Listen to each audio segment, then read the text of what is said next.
There was a noise that we couldn't figure out what it was. It sounded like loose marbles or like a handful of gravel in the transmission. So we took everything apart, inspected everything from the flywheel all the way back to the last U-joint on the driveline. The tranny sounded like the most probable cause because as soon as I pressed on the clutch, the sound ended. We got it rebuilt. We're in the process of putting everything back together and we'll see if that fixed the problem.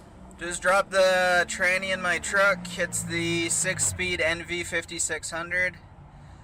The clutch looked really good. The pressure plate, friction plate, the pilot bearing. Release bearing has a tiny bit of play, but I couldn't see that making all that noise. We're checking the input shaft bearing right now, but it's looking good. So the search continues.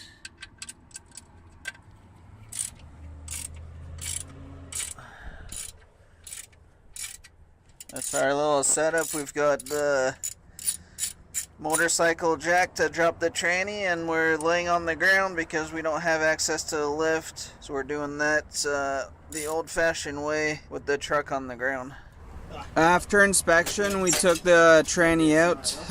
That's basically the only thing left that was to check. I took it to a shop to get it rebuilt. It was a bit more money than we wanted to spend, but we do not want the truck to break on the way up to BC.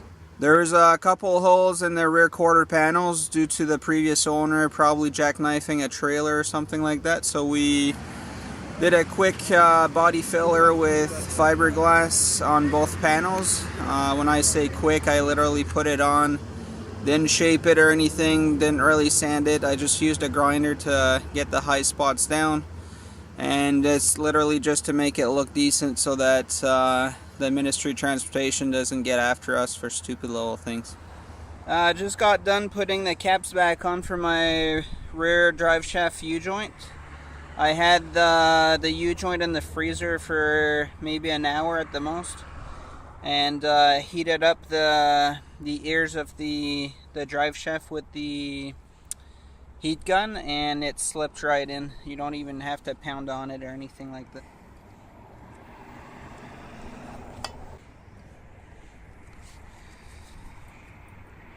The carrier bearing was in rough shape. The bearing was good, but the rubber support in the middle was a bit cracked. So I ended up filling the whole rubber piece that's supporting the bearing with silicone just to strengthen it and make it back almost in brand new condition. The whole truck got brand new fluids because I don't think the previous owner did any maintenance.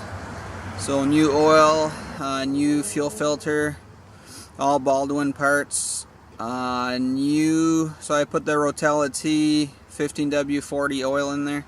New oil in the tranny fluid, and I went with Vavloine with the factory part number from Chrysler to make sure that it worked.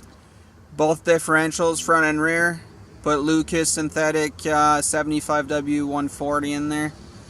And you don't have to add any friction modifiers because I've got a Dana 80 in the rear and Dana 60 in the front, which you're supposed to add a modifier, but the synthetic already has it in it, so you don't have to add anything else. And transfer case and the transmission's getting new fluid too. And I'm going to overfill the tranny by about 1 liter when you go up a hill or go up a steep hill with the NV5600. The front bearing kind of tends to run dry and creates too much heat and your bearing goes out. And having brand new bearings, I want to keep it that way. When we drained the tranny in the transfer case, both of them were low on fluids. The tranny only had just over 3 liters and you're supposed to have 4.5 liters. And the transfer case is supposed to be just over 3 liters and it only had not even 1.5 liters. So both of them were running low. There's no apparent leaks anywhere. I checked all of that. All the seals are good. They actually look brand new. So when we refill everything, we'll put it back up to spec.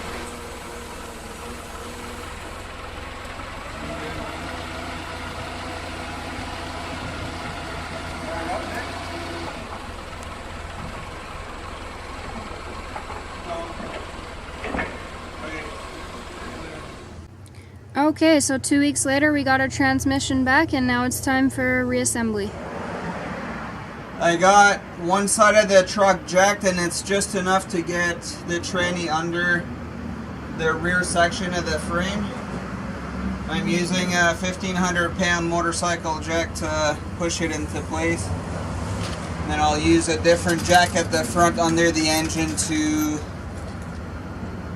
match the angle and get the tranny back on. It was a pain in the butt to get in, but we finally got it done. We pulled about a 13-hour day to get it done. Would have been a lot easier if I had head studs to put into the engine block to match the tranny with it, but we kind of just wiggled it in to make sure we didn't damage the pilot bearing. It's in now. The fluid is in as well. It's 25 bucks a liter, but it's supposed to be rated for 100,000 kilometers, so I don't want to ever have to take that transmission apart, and yeah, it's done now.